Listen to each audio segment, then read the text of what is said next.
I'm Josh, the recycling and composting educator at the Cornell Cooperative Extension of Broome County. So I give a lot of these kinds of presentations about backyard composting. In the fall, I'll have more about indoor composting with earthworms.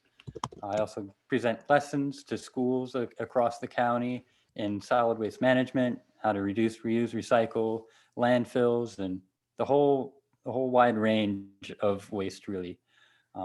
So if you're interested in that, you can visit our website too, Cornell Cooperative Extension of Broome County. So for today, we're talking about backyard composting, and this is an introduction to backyard composting. And before we get into the nitty gritty of how to do it, I'm going to take a step back and we're going to ask why we want to compost.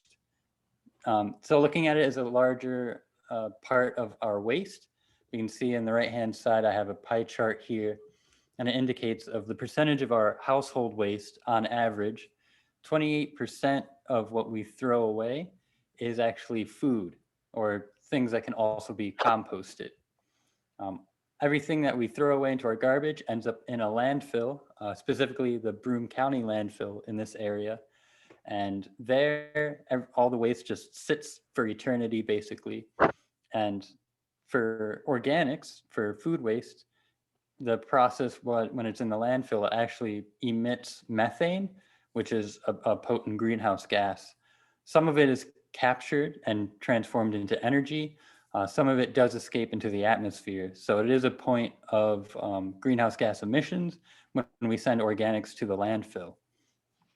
There are benefits to composting, mostly the finished product I have outlined on the left here. So the finished compost improves the soil health and the structure and drainage, reduces the need for fertilizer pesticides because it introduces beneficial microbes, so bacteria and fungi. And those creatures are what make the soil rich in nutrients because they can actually hold the nutrients in their bodies and then also transfer it to plants. So having that exchange at the root level is super important for healthy plants and healthy soils. And going back to the landfill reduces the odors and methanes, and it's overall a part of your home waste strategy. So, if taking out of the food scraps from your garbage, it actually reduces the smell because that's mostly what smells in your garbage anyways. And maybe you get a lot of flies. So if you separate your food scraps out and compost it, you don't have to deal with the smelly garbage, and you could actually keep your garbage for a little bit longer and not have to throw it out as often. So you could potentially save money on the back end of there. And while it's great to compost and it's great to recycle, I do want to reiterate reduction, the 3 R's of reduce, reuse, recycle. They're in that order of importance. So at first you want to reduce your food waste to begin with. So that means learning how to store food properly, how to maximize the food. Like for me, that was learning how to cook like a whole broccoli instead of, just eating the florets of the broccoli. You can actually chop up and cook the stem. It's really great in a stir fry. So I'd highly recommend doing that. But by using more of the vegetable, there's less to compost. So source reduction first, give your food away if you can, and then compost is really the best way of doing it. And for other tips and tricks, I would recommend going to the savethefood.com. They have a lot of information full of recipes that you can use your food scraps or how to store food scraps to make it into like a veggie stock, for instance. So lots of information about reducing your food waste. So with that all said, composting, what is it? It's basically the controlled decomposition of organic materials, and specifically aerobic decomposition. And aerobic just means with air. So unlike the landfill, they compress everything and there's no air. In the compost, we turn and actually introduce air into the process. No air means very smelly. With air, there's no smell. So composting, even though we're dealing with a lot of food waste, it isn't really smelly if you balance the bin right. And what it looks like usually in the backyard situation, you're taking food scraps and mostly leaves, maybe yard trimmings if you have it too, like grass clippings, small branches and twigs. And then you combine that into a pile or in a bin like we have pictured here. And then it's transformed over time into usable compost. And it's not necessarily magic, even though I still think it feels like magic. What's happening in these piles is it's basically the housing of food web. At the bottom here left in this diagram, we have the food and basically the compost pile. And inside of that, we have the bacteria, actinomyces, and fungi that are really breaking down those materials, as well as some other larger creatures such as the earthworm, which you're probably very familiar with from eating organic stuff. They're the basis of an entire food web with larger creatures. They don't help directly with the composting process, but they do keep the populations in balance. So we're basically making a large tossed salad, and all these creatures are feasting on it like it's a buffet. That's how I kind of like to conceptualize composting. And just another look of all these creatures. And yeah, all these creatures, especially in your finishing compost, is a good sign of life. That means what you have in the finished product is very rich and creatures want to be around and in the pile.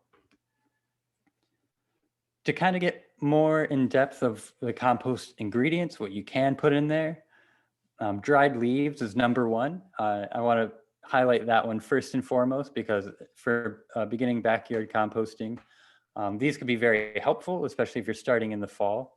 And they're usually free as well. So if you can plan ahead and when fall comes around, collect the leaves in your property, maybe collect some leaves from your neighbors as well. And then you can use those dry leaves to really use as the basis of your compost pile. Fruits and vegetable scraps, of course, from your kitchen. So any of the peels, pits, and cores, you want to chop those up and we can add those into the pile. Coffee grounds and paper filters, those can all go in as well. What else do we have? Shredded newspaper, cardboard, and straw. If you can't, for some reason, recycle your newspaper or cardboard, either they're soiled with food or they're just too wet, then I would recommend composting it. But otherwise, I definitely recommend recycling those.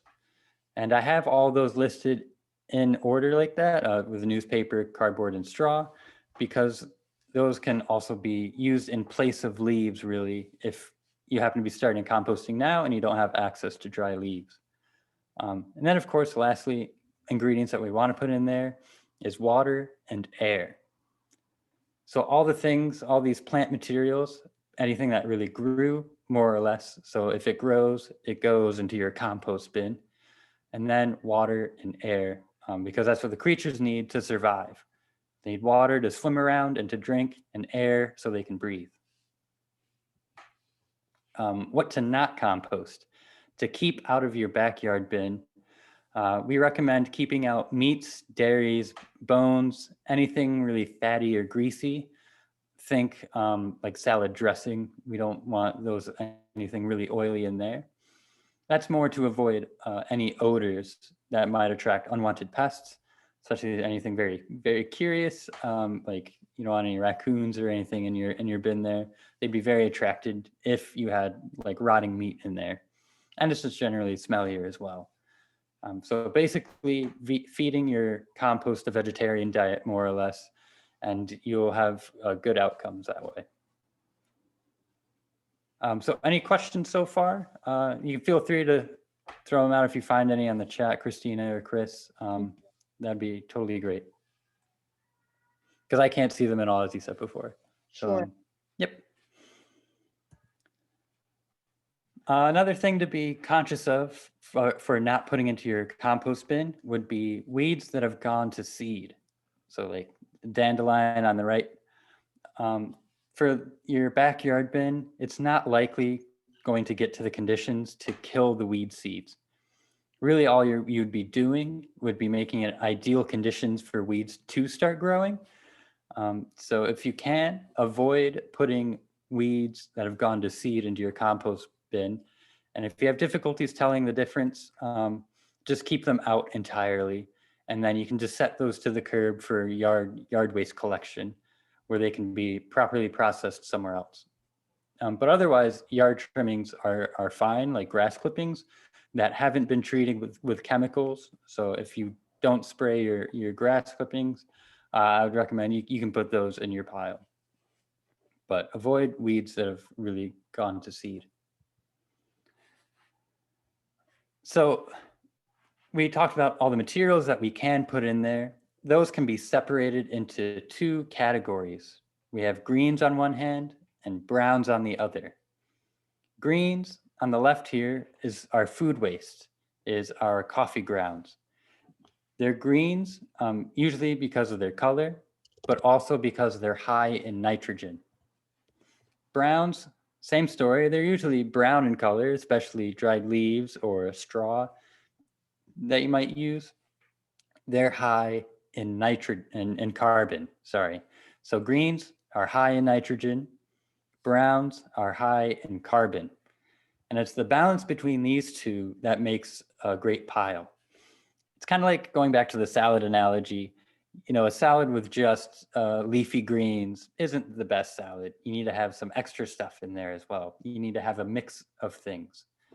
Same is true for your backyard bin here. We need a mix of the greens and the browns. And the mix really is 3 parts brown to 1 part green. And by part, you can kind of do it by the handful, which is kind of why I have the pictures here. I have 3 pictures of browns, of the leaves, and then 1 rough handful of your greens. So here, just kind of list out all the other stuff of the nitrogen-rich materials, the greens. They add moisture to the pile. So if you think of like melon rinds, banana peels, they still have water inside of them. In fact, they're like by weight mostly water, and that's helpful for the organisms, right? For the microbes, because they need the water to drink and to survive and to do the processes they need to do to break everything down. They use it for the nitrogen; it's necessary for their survival. So the things that we can put in there: food and garden waste, anything really green in color. Grass clippings is really great, really high in nitrogen, especially if you cut them fresh, like in the morning with still some dew on them. They can help jumpstart your pile. And if you happen to have access to any like farms or anyone that keeps like horses or cows, any manures from herbivores, those can be added to your compost pile as well. But because we're mostly talking about backyard, you're unlikely to have those. So just food waste, grass clippings, things that are green in that nature. And coffee grounds are also considered a green, even though they're brown in color. So it's kind of a funky one there, but just know that they're more of a green side, higher in nitrogen. And the flip side, carbon-rich materials are browns. These are mostly dry. So whereas the green materials, they're wet, the browns are dry and they soak up any extra moisture that we have in there. We can see we have some maple leaves. We also have shredded newspaper, some wood chips, and then in the bottom left, we have shredded straw. All these are great brown materials that you can use for your compost bin. Last year, I started a bin in the springtime. I wasn't able to collect any leaves for this pile for my community garden. And so I used the shredded straw on the bottom left, and it worked out totally fine. I didn't need leaves specifically. I just needed brown material, and it happened to be straw that I was able to purchase shredded, and it worked out great. I wouldn't recommend using newspaper only with your food waste. It wouldn't work out terribly well. It doesn't have the right amount of carbon to cover, it's too much carbon for the volume that you need to cover your food scraps. So it's not a great alternative. And plus, it's best to recycle newspaper anyways. So, Hey, Josh. yes. Sorry to jump in. We have some questions in the chat Great. from Melanie and Jude. relevant to what you just mentioned about the greens and the browns, Melanie asks, how thick can we pile up the grass clippings before putting in a layer of dry leaves? And how thick should the leaf layer be before adding more grass clippings? Yeah, so for grass clippings specifically, you want to keep that to a thin layer, especially if they're fresh. When they get wet, they mat together. And when they mat together, it doesn't allow air to flow through the pile. And in the middle, it gets moldy very quickly. And it's not really something that we want. So for grass clippings, when you're adding that, make sure it's a thin layer. And then you can follow that with a thin layer of leaves and then keep layering it that way. It's basically the lasagna layering method. So you know how we have different layers for our lasagna. You have that's basically what we're doing for our compost pile here. Okay. And as far as thickness goes, it's definitely less than 6 inches. It's going to be more of like 2 inches or so, or a little less than that. Usually you can eyeball it. That's kind of the art of the composting, is just make sure that it's covered enough, because you want to cover everything with the leaves lastly, mostly so it acts as a biofilter. So it reduces the smell especially if you're worried about your bin being smelly. And if you want to be a considerate neighbor, you might want to pile leaves on top of it. But yeah, for the most part, you don't want it just about 2 inches thick or so per layer. Okay, and is that the same amount, same depth of leaves before we add more clippings? 2 inches thick for each one, grass clippings, then leaves. Roughly, yeah. I usually go by like rough handfuls Okay. of materials. So if you have like one handful of food waste, or maybe even one bucket full, you can just use the same bucket to measure out the leaves, and then you should have the right balance that way. Great. But Now, you do want to make sure it's a thin layer for the green material, and like especially the food waste, because if it's too thick, if it's more than like the 2 inches, air can't get into the middle of it. And if air can't get in with the material, it's going to get smelly. now Jude asks, Josh, have you ever made a straw bale compost?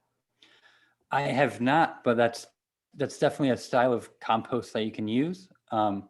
Basically, for the bins, we'll talk about this a little more in depth later. As long as if you want to have a bin, you can make it out of anything as long as it's 3 cubic feet. So you can either make it out of straw, cinder blocks, bricks if you have enough bricks. But really, for anything, if you get at least 3 sides going, to hold at least 3 cubic feet, that can be a pile. You can even weave sticks together if you have enough of those. I've seen that happen. Call it a bird's nest compost. Now we had one more question. I'm sorry. Yeah, I'll go back here. Yep. From before, Melanie had asked earlier about. Actually, there's two more questions. First one, avocado skins have not been breaking down. Is that a problem, and is there a solution? Keep chucking it back through the system. If it hasn't broken down the first time around, maybe rip it up to give it more surface area. The more surface area, and this goes for the browns and green materials, the more surface area, the faster it's going to break down. That's to a point. You don't want everything to be like fine grains of sand, because then everything's compressed. So you do want some variety in sizes for your compost. But in general, if it's a tougher material, definitely shred it up into smaller pieces. That'll help with the degradation. The pits are a little bit more difficult, but just throw those back into your active bin, and it should break down over time. And then regarding weeds in compost, now you did mention you don't want the weeds that have seeds on them. Mm-hmm. What about, Melanie asks, what about thick dandelion roots? She's concerned they might be too woody to break down, and maybe they might sprout. What do you think? Yeah, I mean, that depends on how careful you want to be with your compost in that regard. I would stay away from anything that grows really quickly. Dandelions, I think, will be fine. if you throw them in there. You can definitely, if you're worried about it, rip them up even more to make it more difficult for them to grow again.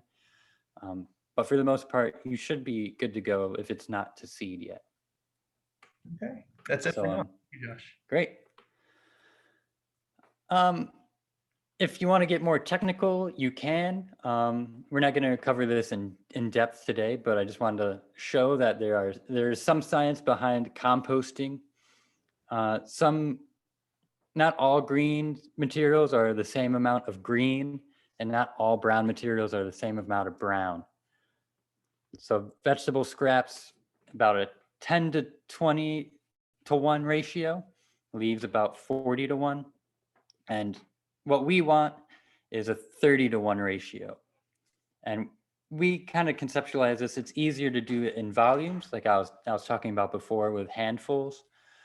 You can do calculations if you're working in a mid to large scale setting. But as far as your backyard composting bin, you don't have to worry about this too much, other than on the extreme ends.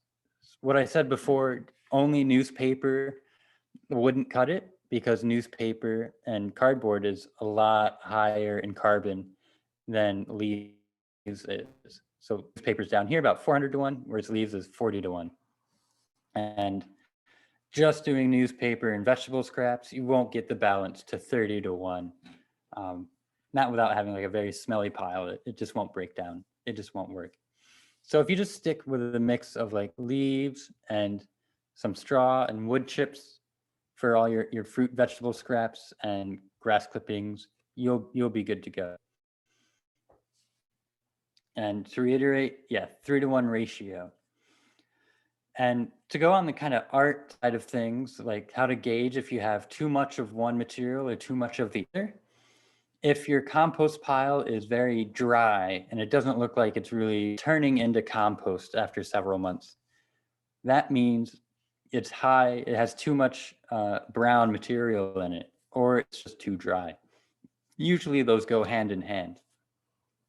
So how you can fix that is you add more greens and a little bit more water until you're back into the 3 to 1 ratio, or technically for the chemical ratios it's 30 to 1.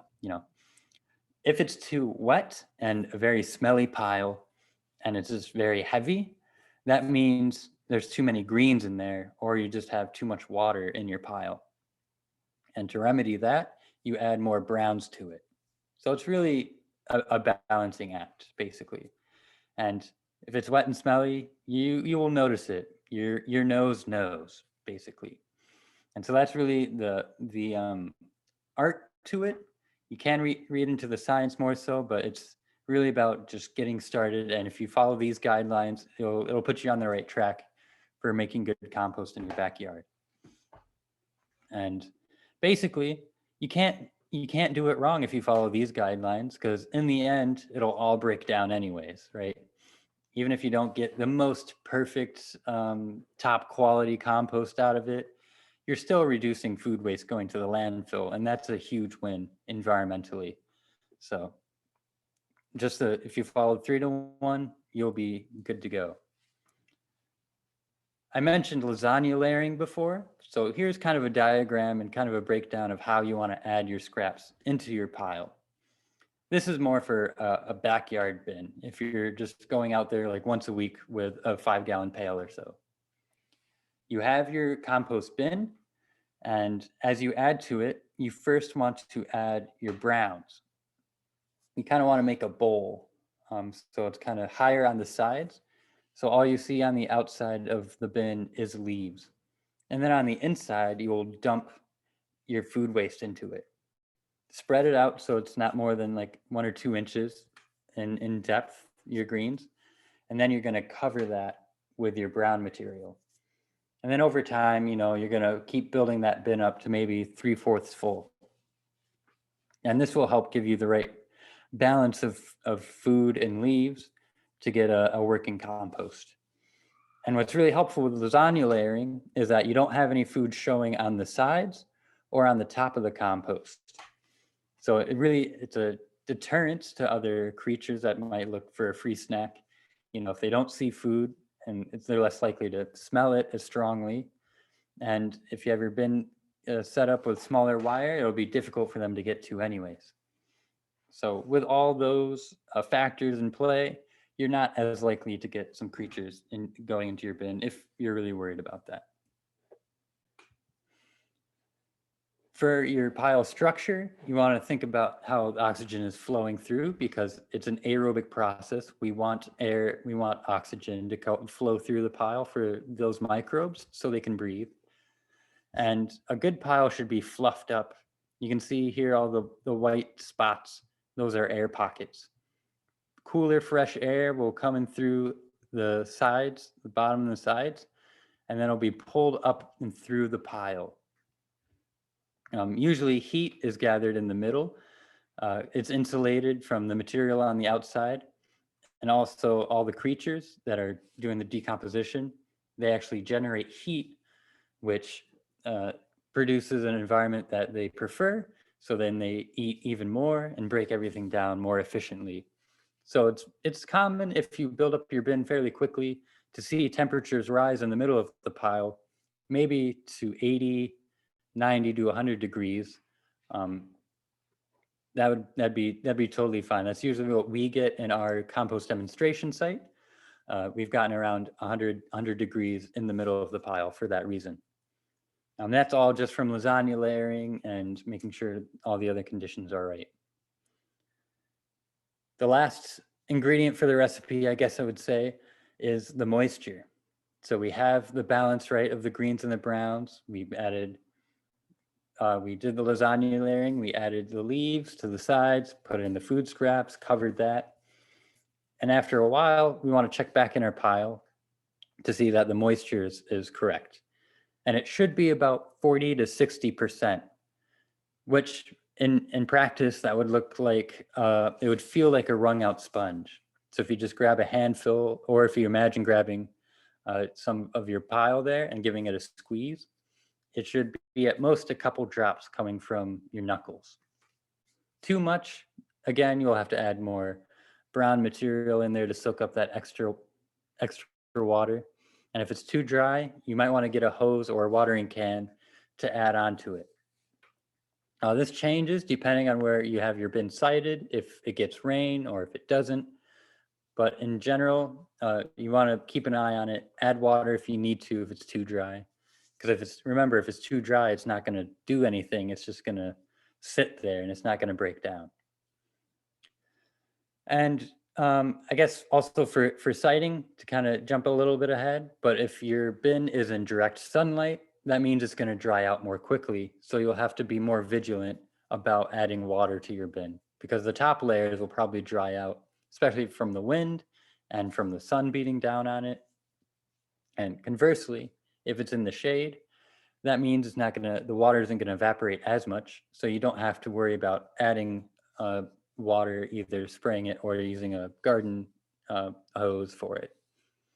So just keep checking on your pile, kind of build a relationship so you'll get to know what it needs or how you need to change it. Introducing more air, you want to turn it. The more you turn your pile, the more active it's going to be, the faster it's going to break down. You can either turn with a pitchfork, like I'm doing on the picture on the left here. That's really great for getting to the bottom of the pile and doing a full turn. Now, to be more efficient about it, you'd probably want to open up this entire bin so it's easier to reach to the bottom. So you can fluff everything up and introduce air to the bottom, because down here, all the weight it's being compressed. So it's taking away those air pockets, and turning it introduces more of those.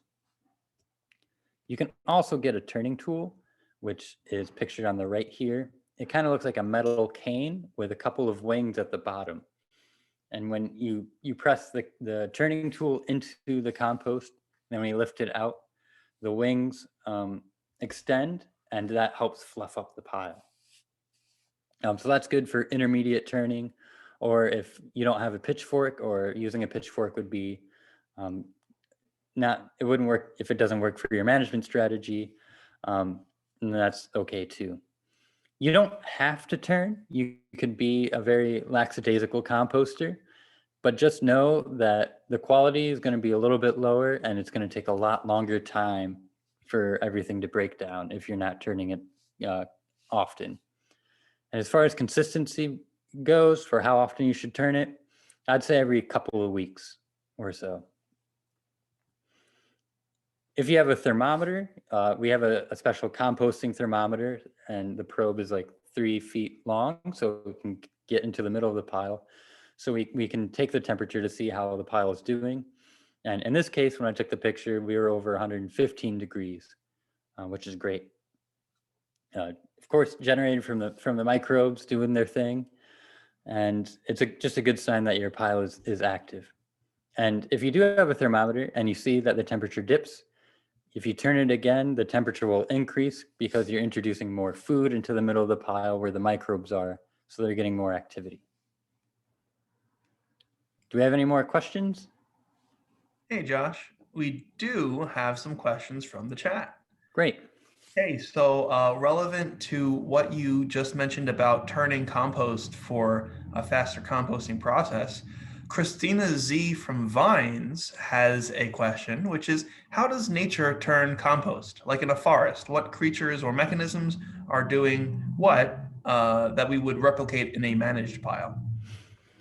Yeah, so especially for the leaf situations, those are broken up into smaller pieces to make it easier for microbes to eat, mostly just by forest activity, like animals going through and stuff. But for like adding air into the pile, that'd be earthworms. So I know I've left a few of my piles alone for several months, and when I dig through it, I find earthworms almost without fail. They know where the food is, and they'll go towards the buffet that we've set before them. And so if we just let it sit, it's usually going to end up just as a worm farm, more or less. Now, I wouldn't recommend buying worms to put into your compost bin. The worms that are used for worm composting, they're red wigglers. They live in the leaf litter, which means in the winter they'll freeze and die off. So you're basically just spending money for worms to die. And it's also not great practice to introduce worms into a soil. They're technically naturalized. They're not native species. They're naturalized species. And in the wrong contexts, like in forested areas, they're actually detrimental to forest health because they eat the leaf litter so quickly. And so it thins out the leaf litter where native plants are used to a much thicker leaf litter, which is necessary for their life cycles. So would you recommend? So don't be throwing earthworms into the ground. Would you recommend trying to find local worms then, if you wanted to sort of recreate that for your backyard pile? They'll find it. They'll find it. There's already worms. They'll find it. They'll find your bin for sure. Okay. Jude has a question. And if sorry, go ahead. I do want to say, if you do build your pile correctly and with the lasagna layering method, you don't have to worry about as much of getting airflow, because by building the pile, it already has that built in to some degree. Now, the slide you have here talks about temperature just generated from microbial activity. And you mentioned earlier about sunlight can potentially dry out the compost. Jude asked earlier, is direct sunlight better or is partial shade preferable? She heard that direct sun is best for heating it up. Yeah, so it's kind of helpful, but it's not necessary to be in direct sunlight. You can be in full shade and get like higher temperatures. Like this bin is in the shade for most of the afternoon. So like half the day it's in the sunlight. So it's not necessary to be in full sun. It really comes down to the moisture management. If you keep it watered, if it's in the full sun and it's the 40 to 60 degrees, if it's the wrung out sponge consistency, then you're doing well. If it's in full sun, you're going to have to add water more often than if it would be in shaded areas. Now, the heat itself isn't necessarily a factor. It just makes it easier for the microbes to do their thing. But if you build a pile up quickly enough, you can actually compost through the winter and large scale compost facilities actually do this. They don't have to have like heating pads or anything like that. It's just the process, the natural process is hot enough that it'll keep it from freezing. Not necessarily true in our backyard bin where we only add a little bit of scraps at a time. And that reminds me, I said, so if you're collecting for a larger scale, this is kind of going back to how to add food scraps. So I know we have someone that was looking to collect for multiple households. For multiple households, I would actually do the lasagna layering to some extent, but also what you'd want to do is kind of pre-mix your food scraps. This could be true if you have multiple households or if you just have a lot of scraps all at once. You can pre-mix it, which means you add the handful amounts of browns and greens on either in a outside container or just on the ground in front of your pile. Mix it up with your pitchfork first to make sure everything is consistently mixed together, and then add it to your compost pile. I recommend doing that. One, you can break up the larger pieces of food scraps with a shovel. You can just kind of slice them and dice them, and then you can mix them all together. Because otherwise, it's a lot. It's really easy to get too thick of layers of food scraps if you have 3 or 4 buckets to dump. So pre-mixing everything would be best in that situation. But if it's just your own family's backyard, you're dealing with 1 bucket a week, you can just do the lasagna layering method. You don't have to pre-mix, if that makes sense. Okay. Now, just one more question for now. Yep. So you mentioned that earlier that how much it might dry and how much you might want to water it depends on how much direct sunlight it's receiving. Melanie asks, how often should we water the pile? I guess maybe you can compare like a composting pile that's completely exposed to the sun all day compared to one that's exposed to the sun for half the day. And in a 3-bin system made out of pallets, like what we have at the community gardens, should we also water bin number 2, which is the cooking bin? Yeah, and the cooking one, you'd want to make sure that the moisture is correct there as well. I can't recommend number of times to water. I can just say keep checking on your pile. If it needs water, then water it. And that goes for not just checking the outside, but maybe pulling back a little bit of the material too to see what it's like underneath. Because it might be dry on the outside, but in the middle of it is really what matters most. And in the middle is you don't want to inundate that with water. Okay. And so just kind of keep your eyes out. And not sure if you wanted to address this now or perhaps at the end of the presentation, but Jude does ask if there are any books that you would recommend on composting. Yeah, I can recommend some at the end. Okay. That makes sense. That's all for now. So thanks, Josh. Great. Yeah. So setting up your compost, I kind of use pile and bin interchangeably. Technically, there's a difference.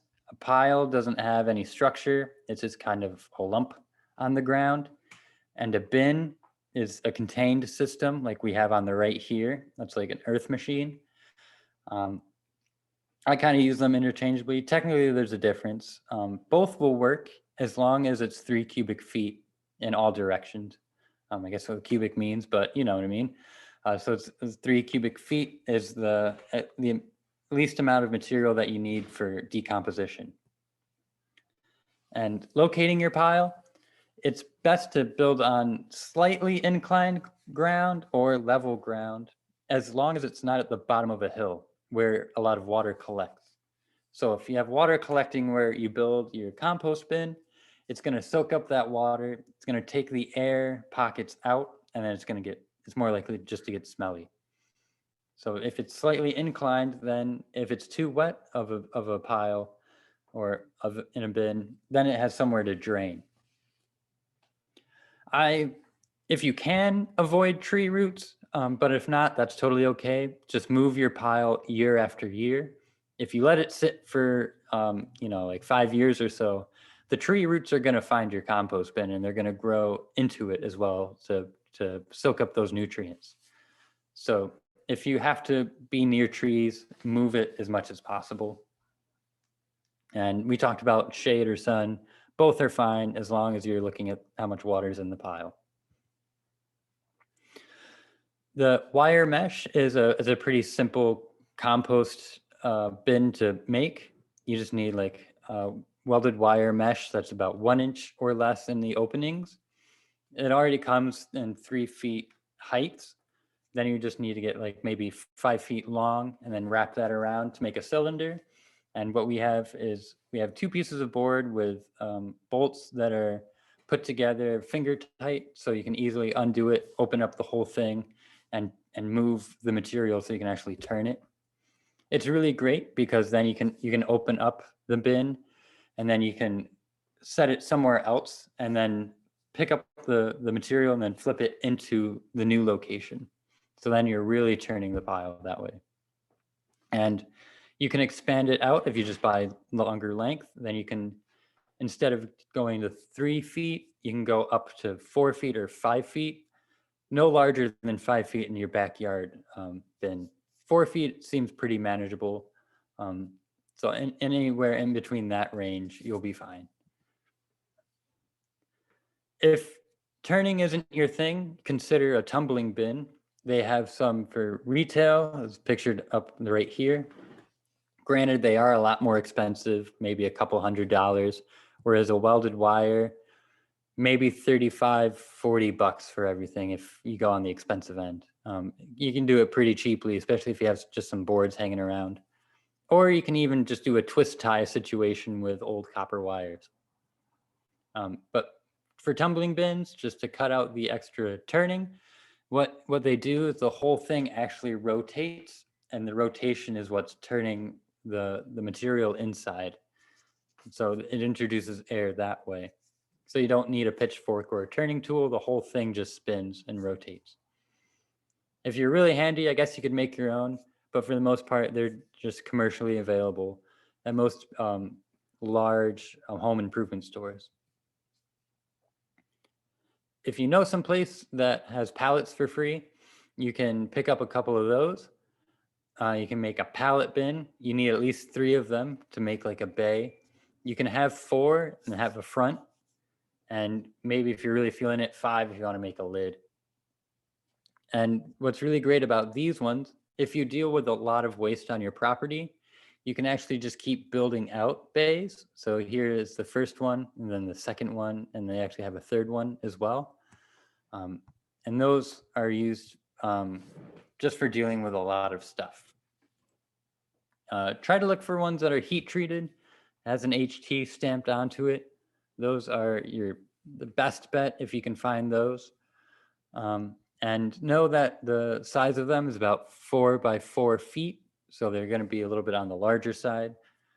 They're really great for if you have really woody materials, if you deal with a lot of branches, if you prune or like cut hedges frequently, this could be a good bin style for you. And it could potentially just be free if you know where to look. If you're really worried about creatures getting in and you want to have a very solid design for your compost bin, there's Compost Knox or anything similar to this. Basically, it kind of combines a pallet bin and wire mesh bin, where we have the kind of the outside of it, and then on the inside they've stapled welded wire, so it's still breathable. There's air still getting into the sides and the bottom. But it's still like very strong and rugged, so it'll last for many, many years. And actually it has a base that is lifted off the ground. You don't need to have your compost pile sitting on the ground. It can be lifted as long as you have it welded wire on the bottom or some way for air to flow through and not just a solid bottom. These ones actually have a lid to them. That means it keeps off the rain and the snow. You'll just have to be more mindful of adding water to your piles for that reason, because it will dry out, but naturally it won't soak up as much water because the rain will just will hit the lid and run off. But it'll dry out because of the welded wire on the sides here. And these generally look nicer. So if you're worried about aesthetics of your compost bin, making one similar to this could be helpful.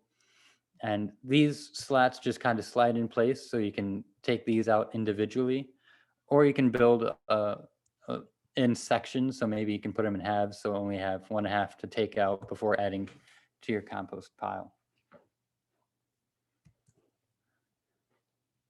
So some basic troubleshooting, it mostly goes back to the balance of the greens and browns. If it's wet and soggy, slimy, and it smells bad and it's not decomposing, and if you have some pests in there, that means you're too high in greens and it's too wet. Balance that out by adding more browns to soak up the extra moisture and to really balance out the nitrogen in there. Conversely, if it's dry and dusty, slow to decompose, then there's too much brown in there. Then you want to add more water and more green material in there. And what's really good is grass clippings can really jumpstart your pile if this is the case. As this is kind of what it looks like if you have too much brown material in there. The inside's kind of breaking down, but we see that the outside, the leaves are still leaves. They weren't in contact with the food. They didn't get enough water. So I turned this whole pile in with a lot of grass clippings, and then everything broke down. Still breaking down, but broke down over time. You can, if you have some space, you can trench compost. I would recommend digging it deeper than what's pictured here. You want to have at least 6 or 8 inches under the ground, and then you can cover that up, and that just gets it to all the microbes and earthworms will find it and decompose it that way. And 6 to 8 inches at least, that'll give enough of a layer of soil on top to act as a biofilter, so it won't be very smelly. And you only want a thin layer of it anyways as well, again, about a couple inches. Anything thicker than that, then you're probably going to get some smells and some other things going on. And vermicomposting is another way of composting indoors with worms. Basically, a storage container, some bedding, and worms. Cut up your food scraps, put it in there, and then you're good to go. Sheet composting, usually I've seen it done with newspapers and cardboard, and that's more of like in preparation for a new garden bed, where it simultaneously kills the weeds and it decomposes to enrich the soil where you're going to plant next year. And at the end of it, you're likely going to find something like this. We don't see any food scraps or any other green material. There are some browns that are still there, some twigs, some leaves, some other woody material. Those things are likely to survive. You can just pick those out and put them back into your active bin. You can also make a screen to kind of screen everything out using maybe extra welded wire that you purchased and making just a basic wooden frame for it, box, kind of like you're panning for gold. And then you can pick out the woody stuff from there that didn't break down. It should look dark and crumbly and kind of like soil. You shouldn't be able to recognize really anything in it. And if it's mature enough, you can add it to your beds. Now, you can tell that it's not mature enough by doing a maturity test, one of which you put into a Ziploc bag. Make sure it's pretty moist, maybe about 60% moisture, kind of do the squeeze test then. Put it into a Ziploc bag. Let that sit for a couple weeks. Open it up and then give it a whiff. And if it smells like rotten food, it's still breaking down. It's not ready to use. If it smells like soil, you're good to go. And to err on the side of caution, if it looks like it's finished compost, just let it sit another couple months to let it cure, is what it's called. If you still have the smelly compost that you put and if you put that into your garden bed, it's actually going to tie up nitrogen. It's going to take the nitrogen away from your plants, and they need that to grow. So it's actually detrimental if you add it too early. So to be on the safe side, wait like a couple months before adding it.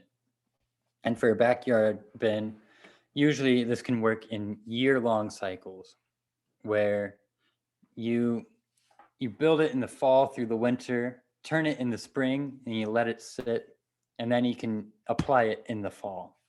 So that allows enough time for everything to break down, for it to cure, and then it's within your planting season in the fall to add it back there. And for using compost, you want to add about an inch or two thick layer over where you're planting. You can either just top dress it like that, or you can mix it in to the top, like 6 or 8 inches of soil. So nothing too technical in there. You can make a compost tea. There's more specific instructions, but basically you get like a cheesecloth, fill that with compost, submerge it in water, maybe for overnight, and then take the cheesecloth and the compost out. You can strain it, and then you can spray that compost tea. Again, not tea that you're going to drink. It's for your plants, of course. And then you spray to apply, and you want to do that within basically the day to get any of the nutritional benefits from it. So that's basically it. That's the intro to composting. You can find a bin system that works for you of all the bin types that we talked about, or maybe even just doing a pile if that works best for you. There's plenty of options based on cost or material availability and how handy you are. Because it's basically spring going into summer, you might not have some leaves. Basically, I would recommend using shredded straw as your base, as your brown, and go from there. Make sure you're following the lasagna layering method. And for your food scraps, for collecting those, I would recommend chopping those up into small 2-inch pieces, or give them a good chop if you can, and then add that into your bin. Keep an eye on the moisture content. Add when you need to, just to make sure that it's 40 to 60%, like the wrung out sponge. And you can use your nose to kind of detect if there's any issues. If it's too much water in there, you'll know. If it's too dry, we know how to fix the balance. And finally, because it's your first time around composting, just be patient. Be patient with yourself, still learning. Be patient with the pile, because if you're composting using your food scraps, we're not adding too much at one time. So it's going to be a kind of slow process to begin with. So yeah, it's the basics of composting. Is there any other questions that I can cover? Yes, Josh. Thank you so much for that presentation. We have a few more questions. Jude asks, have you ever made compost tea? TEA. I haven't yet, but I've seen it to be very good. I haven't used it because basically I'm a new gardener, so I just haven't had a whole lot of applications, reasons to apply compost tea. But I do have a handout if you're interested that kind of lays out the more detail of compost tea. And you can also look it up online as well, how to make it yourself. Could you briefly explain for those of us like myself who don't know what that is and is kind of horrified at the prospect? Yeah, so compost tea, much like brewing your own tea, where you're taking the leaves, you're submerging it in water and letting it steep, and then the nutrients and the flavors are being extracted into the water. Same is true for compost. Instead of tea leaves, it's going to be compost itself. And it's extracting the nutrients into the water. Then you take the water and then you spray that onto your soil for your plants. Oh, interesting. Melanie You asked, also use it as a foliar spray in order to help get nutrients into plants. So like it's really handy. I mean, sorry, we used to use it a lot in Ethiopia where farmers are, they're using their nutrients as, as fuel to heat their homes, right? So when you have a very limited amount of compost, it's a way to really stretch the compost and make it more quickly accessible to plants.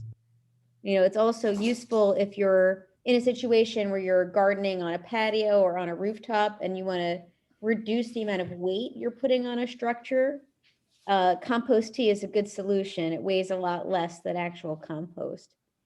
And you don't need like an air bubbler. I mean, that's really nice if you have one, but you can make compost tea just by stirring your compost in water on a regular basis. Okay, thank you. Just So thought I'd jump in. don't drink the Yeah, compost thank you. tea. Don't drink the compost tea. Melanie asks, is it better to mix the compost into the bottom part of the planting hole to encourage the roots to grow down and deep?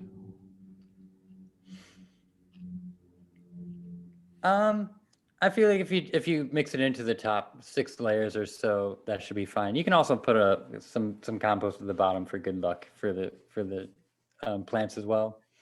But I feel like it doesn't make as much of a difference. And Christina, please correct me if I'm wrong on this one. What's that? Mixing the compost in with like within 6 inches should be enough for the plant roots to reach it. Mm-hmm. To reach the nutrients. You don't necessarily have to dig really deep down whatever you're planting, especially for like a raised bed situation. So yeah, just kind of mix your compost into the soil. Can would I say. clarify my question? Yes, please, Melanie, go ahead. Thanks. Let's say I'm transplanting something and I'm digging a hole that's 6 inches deep. Is it best to mix the compost in at the bottom of this planting hole that I made rather than just sprinkling it on top as a dressing? I mean, I think it's good to mix it fairly evenly. So like when you're planting a tree or a vegetable plant, I would say, 1 part compost to 1 part soil and mixing it evenly is a good idea. I like the way you're thinking. It might be good to try it that way, but I haven't heard that as a particular recommendation. But I wouldn't plant in only compost. You don't plant seeds in straight up compost. You do want some parent material in there. Otherwise, it can be very strong, very rich in nitrogen. Coming back to the topic of compost tea, because we did not have quite enough of that tea last time. Melanie asks, can we make compost tea out of compost that isn't quite finished yet? Not I quite wouldn't recommend it. No, this is for cured compost. cured compost. Cured compost only for your compost tea. Otherwise, what's in it is too volatile. I mean, the organisms are still active and they're still looking to kind of balance it out. Like basically they're still hungry, right? And they're looking to eat the nutrients, like to balance out the carbon and nitrogen in their own bodies. And by introducing it into your soil, they're just going to soak all that up and take it away from the plants, making it not available to the plants. But cured compost, it won't do that. Okay, now just to reiterate for our audience, so if you wanted to test if your compost was cured, you could take 1 cup of it and put it in a zip top bag, leave it for a week. If it smells like rotting food, it's not done yet. If it smells like earth, you should still let it sit for a little while longer for it to fully cure. Is that correct? Basically, yeah. Okay, so after it stops smelling like rotting food, still let it sit to cure. Jude That's to be on the safe side for sure. Yeah. Jude asks for Christina, Z. Uh-oh. Does Vines offer supplies for starting a compost bin or a compost bin itself, perhaps? She knows they run a lot of awesome programs, which they do. Ooh. You're right, Jude. We are awesome. But what I will say, I mean, if you're in a community gardens program, we do have compost systems in every single garden. If you're a Build a Garden participant, I think that that's something that they're working towards with that program. But Josh might know better about what materials are available for new composters. Is there anything Cornell Cooperative Extension does? Yeah, so we're starting this pilot program. I guess I don't know if it's pilot if we're doing it, but we're doing a program. It's basically community composting. It's called the We Compost Collective.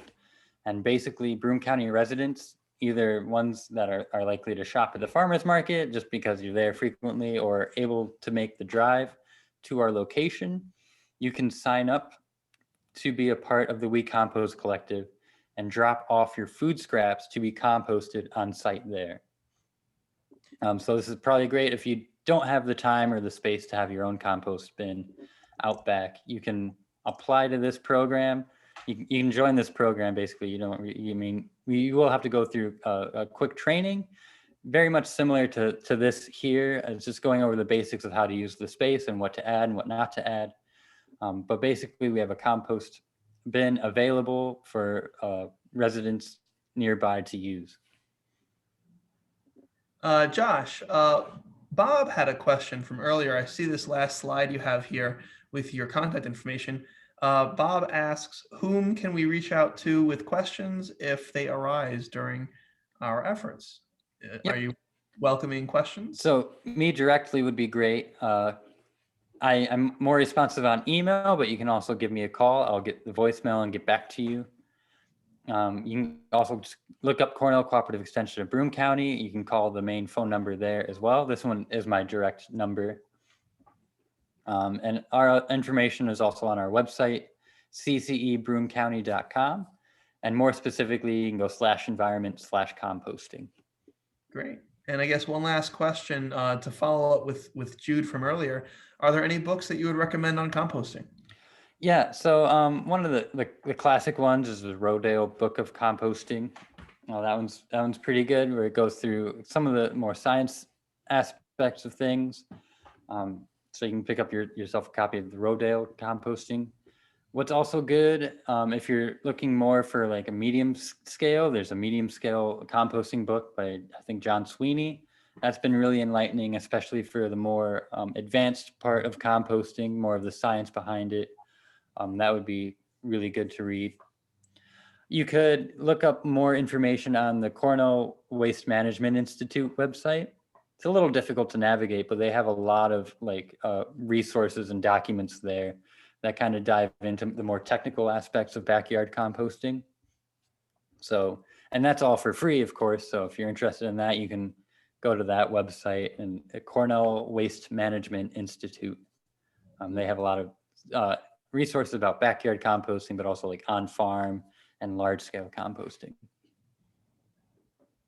Fantastic. I don't think there's any other questions in the chat. Jude, I hope that answered your inquiry from earlier. Josh, any other parting words you'd wish to say? Other than thank you for attending, and you're well on your way to starting a good compost pile. It's really just take the time to start it. And after that, once you set it up, it's not going to take any time out of your day at all, really. And at the end of it, you'll have good finished compost that you can recycle the nutrients from the plants back into the soil so you can grow healthy plants again. And just be patient with yourself in the process, especially starting out. It'll all break down eventually. So Thanks for breaking it down for us, Josh. yeah, thanks for having me. Appreciate it.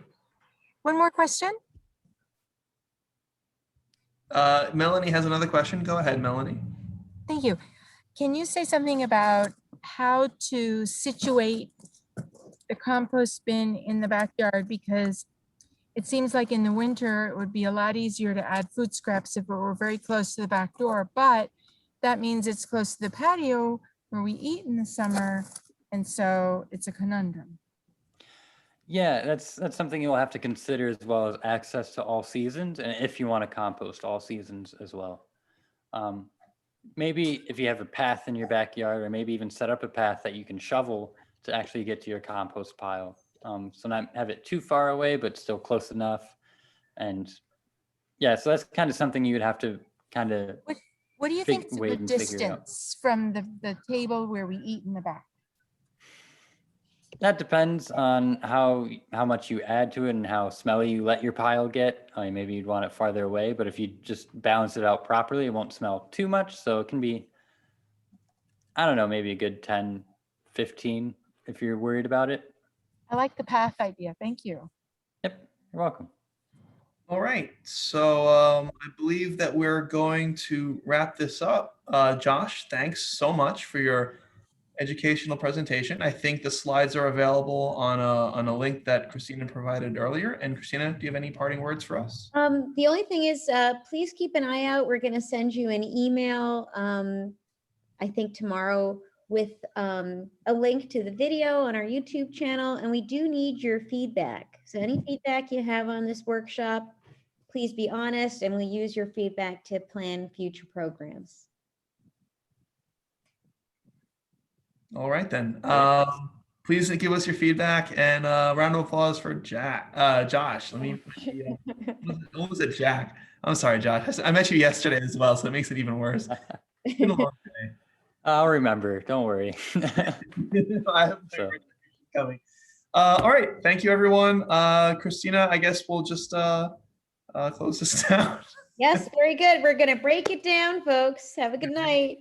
Good night, everyone. Bye. Yep. Bye. Thank you, Josh.